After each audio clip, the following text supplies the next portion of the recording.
करें और सीखें वर्कशीट क्रमांक है 46। गतिविधि का नाम नमूना, नोटों का खेल, उप अवधारणा, दैनिक जीवन में गुणा। बॉक्स में सही संख्या लिखिए। 3 बार 10, इसे हम इस प्रकार से लिख सकते हैं 3 बार 10। 3 गुणा 10 का मतलब हुआ तो 10, 10 और 10। तो हम जानते हैं 10 और 10 20, 20 और 10 30। 10-10 के 3 नोट ले लेंगे हम तो उसकी कीमत होगी 30। तो इसी प्रकार से यहाँ पे आ जाएगा 30। 19 बार 10, तो जब हम 19 बार 10-10 के 19 नोट ले लेंगे तो हम इसे आसानी से कर सकते हैं। देखिए 19 गुणा 10 लिख लेंगे, आपको बहुत आसान है।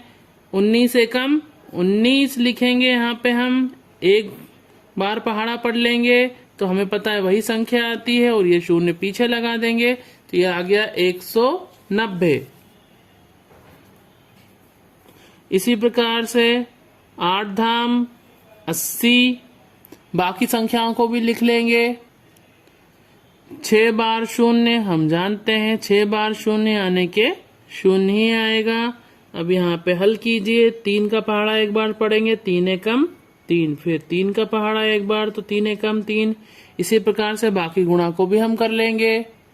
0 का पहाड़ा हम 4 बार पढ़ेंगे, 0 एकम 0, 0 दूना 0, 0 तिया 0 और 0 चौके 0। इसी प्रकार से 0 का पहाड़ा 6 बार पढ़ेंगे तब भी आएगा शून्य ही आएगा। शून्य यानी कि 0 का पहाड़ा 4 बार पढ़ेंगे तो 0 आएगा और 6 बार पढ़ेंगे तब भी 0 ही आएगा। यहाँ पे देखिए 2 अंकों वाली संख्याओं का हमें गुणा करना है तो हम इसे यहाँ पे इस प्रकार से कर लेते हैं। 4 का पहाड़ा पढ़ेंगे 5 बार तो 20 के 0 हासिल के 2। 4 का पहाड़ा एक बार पढ़ेंगे, 4 एकम 4, 5 6। अब यहाँ पे दहाई के स्थान का गुणा करना है इसलिए इकाई के स्थान पे एक शून्य लगा देंगे। 1 का पहाड़ा पढ़ेंगे 5 बार तो 1 पंजे 5, 1 एकम 1, जोड़ देते हैं 0। 6 5 11 का 1 हासिल का 1, 1 और 1 2, यानी 14 का पहाड़ा 15 बार या 15 का पहाड़ा जब हम 14 बार पढ़ते हैं तो आएगा 210। इसी प्रकार से बाकी सवालों को भी हम हल कर लेंगे। 3 सत्ते 21 का 1 हासिल के 2, 3 एकम 3 और 2 5। यहाँ पे शून्य लगाएंगे क्योंकि इकाई के स्थान का गुणा हो चुका है। 1 सत्ते 7, 1 एकम 1, जोड़ लेते हैं 1, 7 5 12 का 2 हासिल का 1, 1 और 1 2। 7 का पहाड़ा हम 0 बार पढ़ेंगे तो आएगा 0 0। 7 का पहाड़ा 2 बार पढ़ेंगे तो 7 दूना 14, यहाँ पे हम लगाएंगे 0। 1 का पहाड़ा 0 बार पढ़ा तो यहाँ पे आएगा 0। 1 का पहाड़ा 2 बार पढ़ेंगे तो 2, 0 4 और ये 3 3, उत्तर आया 340। इसी प्रकार से हम गुणा कर लेंगे यहाँ पर भी। इसी प्रकार से हमने बाकी संख्याओं के गुणा को भी लिख लिया है। अब हम इन गुणा को वर्कशीट में भर लेते हैं।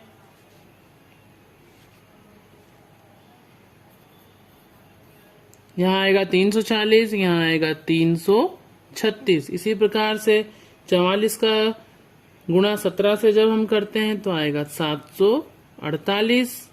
इसी प्रकार से हम बाकी गुणनफल भी लिख लेंगे। यहाँ पे हमें सवाल दिया गया है, रमा रोज 10 मटके बनाती है, बताइए वह 9 दिन में कितने मटके बनाएगी। तो रोज 10 मटके बनाती है, एक दिन में बनाती है 10 मटके, तो 2 दिन में कितने बनाएगी 10 और 10 20 मटके। 3 दिन में बनाएगी 10 का 3 गुना यानी 3 गुणा 10 यानी कि 30 मटके। तो इस प्रकार से रमा 9 दिन में बनाएगी 9 गुना मटके यानी 9 का 10 यानी 9 धाम 90 मटके बनाएगी। एक बगीचे में पेड़ों की 7 पंक्तियां हैं और हर पंक्ति में 10-10 पेड़ हैं, तो बगीचे में कुल कितने पेड़ हैं। तो एक पंक्ति में पेड़ों की संख्या है 10, तो 2 पंक्तियों में पेड़ों की संख्या होगी 10 और 10 20, तो 3 पंक्तियों में पेड़ों की संख्या होगी 10 तिया 30, तो 7 पंक्तियों में पेड़ों की संख्या होगी 10 गुणा 7, यानी के 70 पेड़ होंगे। तो पेड़ों की कुल संख्या होगी बगीचे में 70। यहाँ पर हम गुणा कर लेंगे, 5 चौक 20 का, 0 हासिल के 2, 10 और 2 12, 5 छके 30 का, 0 हासिल के 3, 5 एकम 5 और 3 8। इसी प्रकार से बाकी संख्याओं को लिख लेंगे। सभी संख्याओं का हमने गुणा कर लिया है। आसानी से आप इसे कर सकते हैं। इन्हें हम ढेरी बना के भी समझ सकते हैं, जैसे यहाँ पे दिया हुआ है 10 गुणा 12, तो हम 12 की 10 ढेरियां बना सकते हैं। उन ढेरियों को जब हम गिनेंगे तो उसकी संख्या होगी 120। आओ करें और सीखें वर्कशीट 48। वस्तुओं को जमाओ और उत्तर पाओ। ठोस वस्तुओं की सहायता से गुणा करना।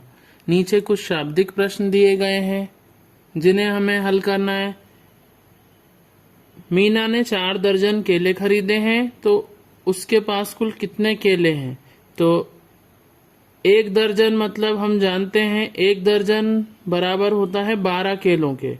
तो कुल केलों की संख्या होगी जो मीना ने खरीदे हैं। 4 दर्जन केले हैं तो हम 4 का पहाड़ा 12 बार पढ़ लेंगे या 12 का पहाड़ा 4 बार पढ़ लेंगे। तो 12 चौक 48। 48 है केलों की कुल संख्या। राजू ने 10-10 पेंसिलों के 8 पैकेट खरीदे हैं, तो उसके पास कितनी पेंसिलें हैं? तो एक पैकेट में है 10 पेंसिलें और कुल पैकेटों की संख्या है 8। अगर उसके पास ऐसे 2 पैकेट होते तो 10 दूना 20 पेंसिलें होती। पैकेटों की संख्या है 8, तो 10 का पहाड़ा हम 8 बार पढ़ लेंगे या 8 का पहाड़ा 10 बार पढ़ लेंगे। तो 8 धाम 80 पेंसिलें, उसके पास कुल 80 पेंसिलें हैं। एक पेन की कीमत 15 रुपए है, तो ऐसी ही 18 पेनों की कीमत क्या होगी? तो 18 पेनों की कीमत ज्ञात करने के लिए हम 18 और 15 का आपस में गुणा कर देंगे।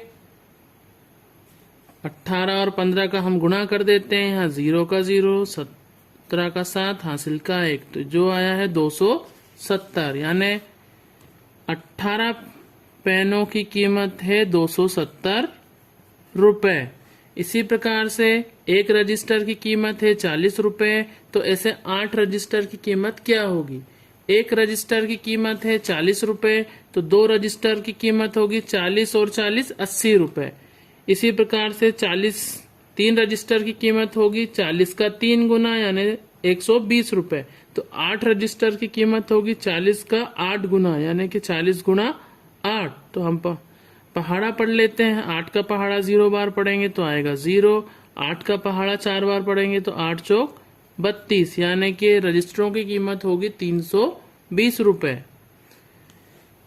मैं प्रतिदिन 12 पेज पढ़ता हूँ, तो 14 दिन में कितने पेज पढ़ लूंगा? एक दिन में पढ़ता है 12 पेज, तो 2 दिन में पढ़ेगा 12 का 2 गुना यानी 12 दूना 24 पेज। तो ये 188 हो जाएगा। यहाँ पर 188। आओ करें और सीखें वर्कशीट क्रमांक है 49। गतिविधि का नाम आओ खेलें सीकों से खेल। उपउदाहरणा गुणा की समझ। तो यहाँ पे हम सीकों के द्वारा समूह बना के भी कर सकते हैं या हम डायरेक्ट गुणा भी कर सकते हैं, जो हम सीख चुके हैं। 2 बार 4 यानी 4 दूना 8 आ जाएगा यहाँ पर। इसी प्रकार से यहाँ हम लिखते जाएंगे।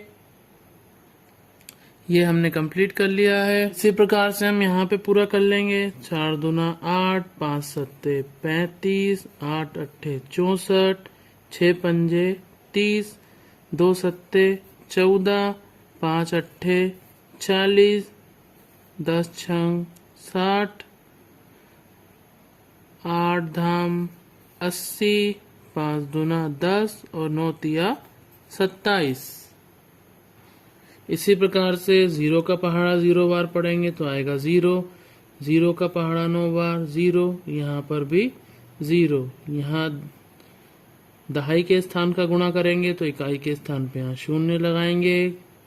7 का पहाड़ा 0 बार पढ़ेंगे 0, 7 नमा की 63 का 3 हासिल के 6, 7 चौक 28, 28 में 6 जोड़ा तो 34। अब इसे जोड़ लेंगे 0 0 3 4 और यह आएगा 3। इसी प्रकार से 3 दूना 6, 3 तिया 9 और 3 एकम 3 आ गया। 0 लगाएंगे, 0 का पहाड़ा जब हम पढ़ेंगे तो ये 3 0 आ जाएंगे।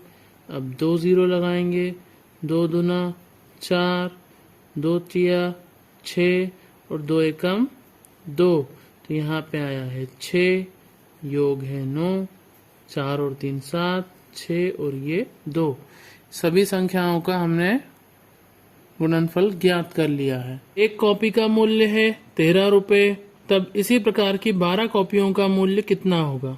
तो हम एक कॉपी का मूल्य जो कि 13 रुपए है उसका 12 से गुणा कर देंगे। तो दोनों का गुणा हमने जिस प्रकार से पहले गुणा करा था उसी प्रकार से करेंगे तो हमारा गुणनफल आ रहा है 156 रुपए।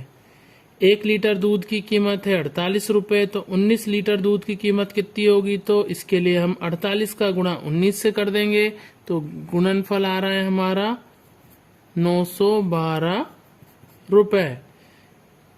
एक क्यारी में पौधों की संख्या है 12, तो इसी प्रकार की 41 क्यारियों में पौधों की संख्या होगी। इसके लिए हम 12 का गुणा 41 से कर देंगे।